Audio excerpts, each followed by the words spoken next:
Film की शुरुआत एक हॉस्टल से होती है जहाँ कई लड़कियां पार्टी कर रही होती है। जिन्हीं में से कैश अपने ग्रुप के पास आती है जिनके ग्रुप का नाम थेटापी है। और इस ग्रुप में कैश, जेसिका, एली, चक, क्लेरा और मैगन शामिल है। साथ ही इस ग्रुप का ये नियम है कि जो भी उनकी टीम में शामिल होगा उन्हें आपस में बहनों की तरह रहना होगा, एक दूसरे का ख्याल भी रखना होगा, यहाँ तक कि राज की बातें भी आपस तक ही सीमित रखनी होगी। और ऐसे कई सारे नियम थेटापी की मेंबर्स ने बनाई हैं ताकि इनका ग्रुप मजबूत रहे। साथ ही ये ग्रुप जल्दी किसी को अपने टीम में शामिल भी नहीं करता।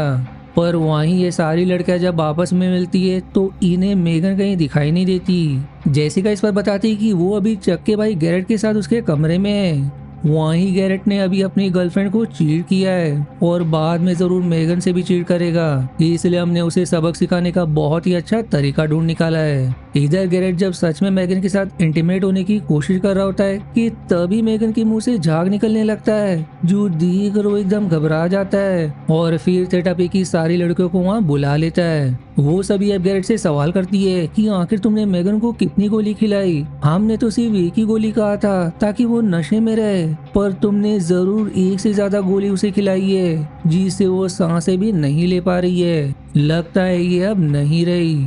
जो सुनकर तो गैरेट एकदम डर जाता है, इसलिए तुरंत एम्बुलेंस को फोन करने निकल जाता है। पर उसके जाते ही मेगन को होश आ जाता है क्योंकि ये ही उन लड़कियों का प्लान था गैरेट को सबक सिखाने के लिए। प्लान के अनुसार अब वो सभी गैरेट को दिखाने के लिए जेसिका की गाड़ी में मेगन को लेकर हॉस्पिटल के लिए निकल जाते हैं, जहां रास्ते में गैरेट अब भी काफी घबराया होता है क्योंकि उसे लग रहा था कि अब इसके कारण उसे जेल जाना पड़ेगा। जेसिका फिर गैरेट को समझाती है कि हॉस्पिटल जाकर कोई फायदा नहीं क्योंकि ये मर चुकी है, इसलिए हमें इसके शव को ठिकाने लगाना होगा, वरना अगर पुलिस के हाथों लग गए तो तुम हमेशा जेल में सड़ोगे। जीसी दौरान लड़कियां मेगन के शव के पास अपना मोबाइल भी रख देती है ताकि गैरेट की ऐसी तड़पती हालत को वो रिकॉर्ड कर सके। इसके बाद वो सभी शव को छिपाने की जगह ढूंढने निकल जाते हैं, लेकिन इस प्रैंक से अनजान गैरेट सीधे गाड़ी के टायर का रॉड मेगन के पेट में ही घुसा देता है, जिस चीज से मेगन तड़पने लगती है।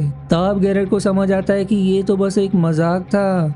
वहीं अब थेटापी की सारी लड़कियां मेगन का खून रोकने की कोशिश करती है, लेकिन तब तक बहुत देर हो चुकी थी और मजाक ही मजाक में मेगन की सच में जान चली गई थी, जिससे अब सभी का दिमाग ठिकाने आता है कि ये मजाक का तरीका बहुत ही घटिया था। वो सब अब कंफ्यूजन में पड़ जाते हैं कि आखिर अब वो करे भी क्या। कुछ लोग पुलिस के पास जाने की बात करते हैं तो कुछ के अलग ही विचार होते हैं, लेकिन जेसिका सभी से अलग ये सुझाव देती है कि हम मेगन के शव को कहीं ठिकाने लगा देंगे और पार्टी में जाकर सभी को ऐसे दिखाएंगे कि हम मेगन से मिले ही नहीं, क्योंकि अगर ये बात पुलिस तक गई तो गैरेट के साथ हम भी फंसेंगे क्योंकि प्रैंक हमारा ही था और इसी के चलते मेगन की जान चली गई। तब ना चाहते हुए सभी को जेसिका की बात माननी पड़ती है क्योंकि वो थेटापी की लीडर थी। आप सभी मेगन के शव को पास ही एक वीरान पड़े कुएं में गिरा देते हैं और उसी में वो वायर रॉड को भी फेंक देते हैं ताकि किसी को कुछ पता न चले। साथ ही जेसिका सभी को वादा करने को कहती है कि आज के बाद कोई भी मेगन का नाम तक नहीं लेगा। सभी ऐसा प्रिटेंड करेंगे कि मेगन से हमारा कोई रिश्ता ही नहीं था, जिस पर सारे लोग तो मान जाते हैं, लेकिन कैश को ये चीज ठीक नहीं लगती क्योंकि वो पहले से ही जेसिका से नफरत करती थी। ऊपर से ग्रुप में शामिल होने से पहले सभी एक दूसरे को बहन की तरह मानते थे और अब खुद को बचाने के लिए उनके आगे मेगन की जान की भी कोई कीमत नहीं थी। इसके बाद अब देखते ही देखते 8 महीने गुजर जाते, जहां हॉस्टल के सारे लोगों का ग्रेजुएशन भी पूरा हो गया था। जिनी में थेटापी की भी लड़कियां होती है, लेकिन कैश वहां नहीं आती क्योंकि वो अपने बॉयफ्रेंड एंडी के साथ होती है, क्योंकि उसका भरोसा थेटापी के ग्रुप से उड़ गया था। साथ ही आज ग्रेजुएशन के पूरे हो जाने की खुशी में एनुअल डे की पार्टी रखी जाएगी, जिसके बाद सारे थेटापी के लोग अलग हो जाएंगे और अपने अपने जीवन में आगे बढ़ जाएंगे। वहीं इस 8 महीनों में सभी ने मेगन को तो बुला दिया, लेकिन कैश हमेशा मेगन की मृत्यु से परेशान रहती है। एंडी अक्सर उससे उसकी परेशानी का कारण पूछता है, लेकिन थेटापी की शपथ के कारण वो उसे कुछ भी नहीं बताती। अब अगले सीन में जेसिका हॉस्टल की सारी लड़कियों के सामने अपने थेटापी ग्रुप की तारीफ कर रही होती है। तभी फिर एली को वहाँ मौजूद लोगों में एक लड़की बिल्कुल मेगन की तरह दिखाई देती है, जो देखकर वो जोर से चिल्लाने लगती है, इसलिए थेटापी की बाकी लड़कियां उसे कमरे में ले जाती है। तब वहाँ वही लड़की आती है जो दरअसल मेगन की बहन मैगी होती है, जो उनसे कहती कि मेगन भी थेटापी ग्रुप की एक हिस्सा थी, इसलिए मैं भी उस ग्रुप का हिस्सा बनना चाहती हूँ। लेकिन जेसिका उसे याद दिलाती कि थेटापी सिर्फ सीनियर स्टूडेंट्स के लिए, अगर तुम चाहो तो अगले साल हमारे ग्रुप को ज्वाइन कर सकती हो। जो इतना कहकर वहाँ से उसे भेज देती है। पर फिर कुछ समय बाद सिर्फ थेटापी की लड़कियों के मोबाइल पर एक साथ एक तस्वीर आता है, जिसमें किसी इंसान के हाथ में वही रॉड होता है जिससे मेगन की हत्या हुई थी, और उसमें खून भी लगा होता है। जो देखकर सभी एकदम डर जाते हैं कि आखिर ये कौन है। सभी का शक सीधे गैरेट पर जाता है, जिस पर चक भी कहती कि जब से वो दुर्घटना हुआ है तभी से गैरेट के दिमाग पर काफी गहरा असर हुआ है, लेकिन अगर उसने यह हरकत की है तो मैं इसके बारे में उससे बात करूंगी। अब अगले सीन में छक एक डॉक्टर से मिलने आती है, जिसे मेगन के साथ किया सारा प्लान मालूम था, क्योंकि छक ने उसी से गोली लेकर गैरेट को दी थी और गैरेट ने वो मेगन को खिलाई। वहीं चक अभी भी उससे कुछ नशे की गोलियां लेने आई होती है, पर तभी डॉक्टर को कमरे में कोई अनजान इंसान दिखाई देता है जिसने बड़ा सा हुड पहना हुआ था, जो फिर उसी रोड से डॉक्टर की हत्या कर देता है। इधर चक को घर में डॉक्टर कहीं दिखाई नहीं देते, इसलिए वो एक जगह लेटकर शराब पीते हुए डॉक्टर के आने का इंतजार करने लगती है। पर तभी वही हत्यारा उसी की शराब की बोतल उसी के अलग में घुसा देता है, और फिर वही रॉड जिसको उसने मॉडिफाई करके ब्लेड में बदल दिया था, उससे चक का गला काटकर उसकी भी हत्या कर देता है।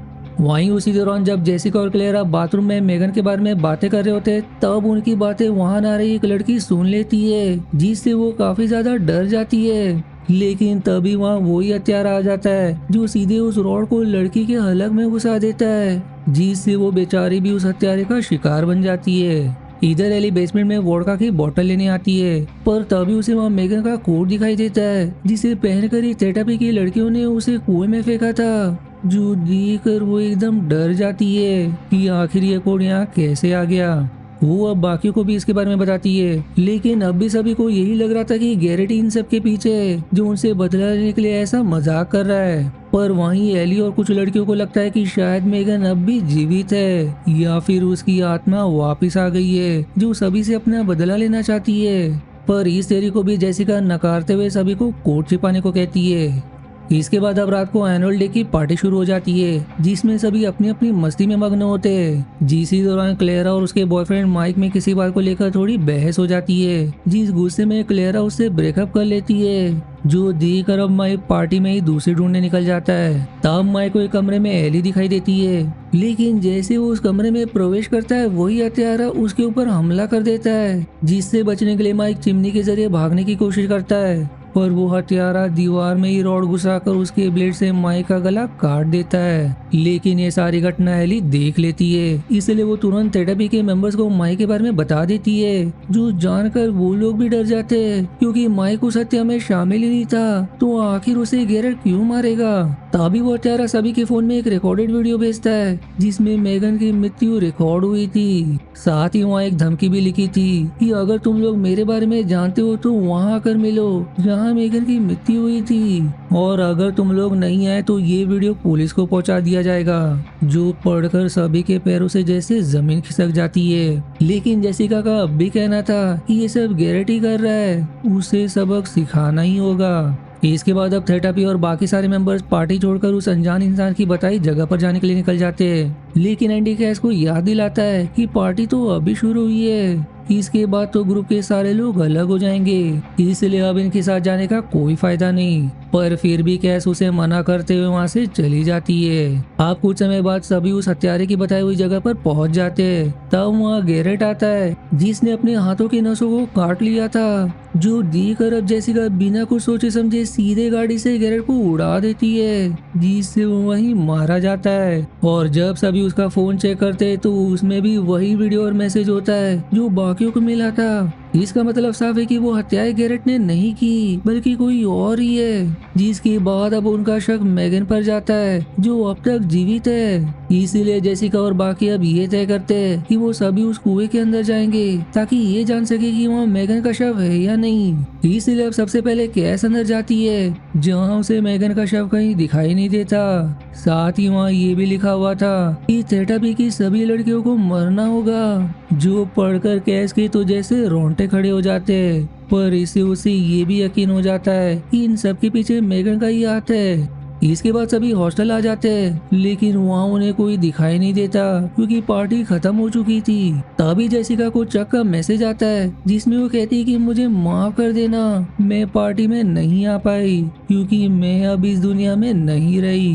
पर चक को ये कोई घटिया मजाक लगता है, इसलिए वो उसे इग्नोर कर देती है। लेकिन तभी वो हत्यारा क्लेरा के पीछे पड़ जाता है, जो उसे वायर में फंसाकर अपने साथ घसीटते वहाँ से ले जाने की कोशिश करता है। कैस तुरंत उसे बचाने पड़ती है, लेकिन दुर्भाग्य से वो क्लेरा के मुंह में शूट कर देता है, जिससे वो वहीं मारी जाती है। और उसके मरने के बाद अब थेरेपी के ग्रुप में सिर्फ जेसिका, कैस और एली ही बचे थे। तभी उन्हें घर में मेगन दिखाई देती है, जो जेसिका से कहती है कि तुमने मेरी बहन से उसका बॉयफ्रेंड छीना था, आज मैंने तुमसे तुम्हारा कायल छीन लिया। वो अभी मेरे साथ इंटीमेट हो रहा था, जिससे मेरी बहन का बदला पूरा हुआ। पर इससे जेसिका गुस्से में मैगी से ही लड़ना शुरू कर देती है। लेकिन तभी वहाँ हॉस्टल की लड़कियों की केयर टेकर ग्लोरिया शॉटगन लेकर आ जाती है, जिसे देखकर जेसिका को लगता है कि शायद ग्लोरिया को मेगन की मृत्यु के बारे में पता चल गया है। इसलिए वो भी डर के मारे ग्लोरिया को सब कुछ सच बता देती है, जो जानकर मैगी और ज्यादा गुस्सा हो जाती है क्योंकि उसे लग रहा था कि मेगन घर छोड़कर चली गई है, पर उसे तो जेसिका और बाकियों ने मिलकर मार दिया। तब ग्लोरिया सभी को शांत करवाकर घर में ही कहीं छिप जाने को कहती है, जब तक वो उस हत्यारे का खेल खत्म नहीं कर देती।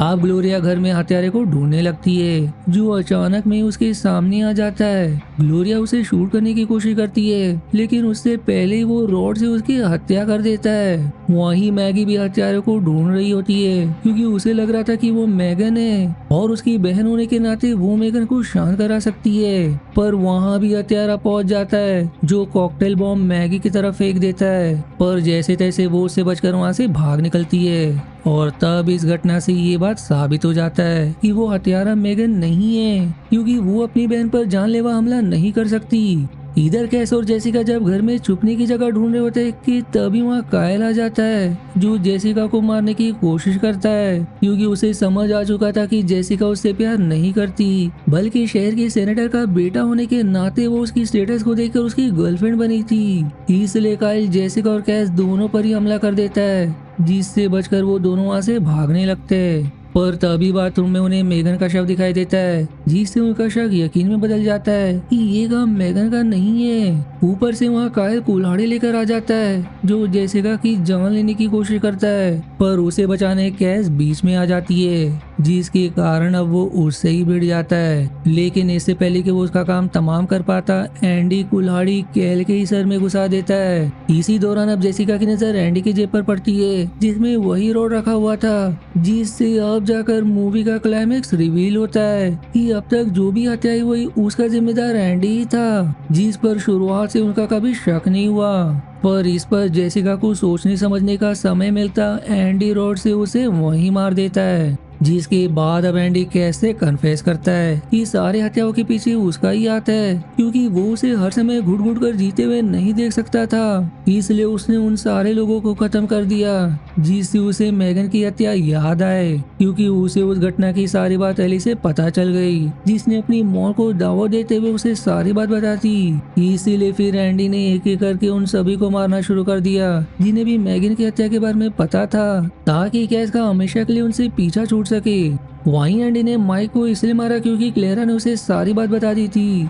दूसरी तरफ बाथरूम वाले लड़के ने सब सुन लिया था, इसलिए उसे भी मरना पड़ा। इसके अलावा वो डॉक्टर पहले से ही सब जानता था, जिसे भी रास्ते से हटाना जरूरी था। फिर उसके बाद काइल और ग्लोरिया को जेसिका ने बताया था, इसलिए उन्हें भी मरना पड़ा। और अब सिर्फ एली और मैगी ही बचे, जिन्हें भी ठिकाने लगाना है, जो जानने के बाद कैस के तो पूरी तरह होश उड़ जाते हैं कि आखिर एंडी इतना निर्दय कैसे हो सकता है। इसलिए वो उसे पीछा छुड़ाकर एली और मैगी के साथ वहाँ से भागने की कोशिश करती है, लेकिन अब कैसे धोखा खाने पर वो उसे भी मारने उसके पीछे पड़ जाता है। पर तब तक एली ग्लोरिया की शॉटगन से एंडी को शूट कर देती है, जिससे वो जलते हुए आग में गिरकर मारा जाता है। जिसके बाद फिर कैस, मैगी और एली तीनों बचकर हॉस्टल से निकल जाते हैं। अब मूवी के आखिरी सीन में मैगी थेटा बी ग्रुप की लीडर बन चुकी होती है, जहां अब सारे नए लोग इस ग्रुप में शामिल है, क्योंकि कैस और एली ग्रेजुएशन पूरा होने के बाद कॉलेज से जा चुके हैं। पर तभी वहाँ एक अनजान इंसान चाकू लिए हुए आता है जिसके हाथों पर एक कट लगा होने का निशान था, यानी कि ये गैरेटी है जो थेटापी की बची हुई लड़कियों से अपना बदला लेने आया है, जिसका मतलब वो कैस और एली को नहीं छोड़ेगा।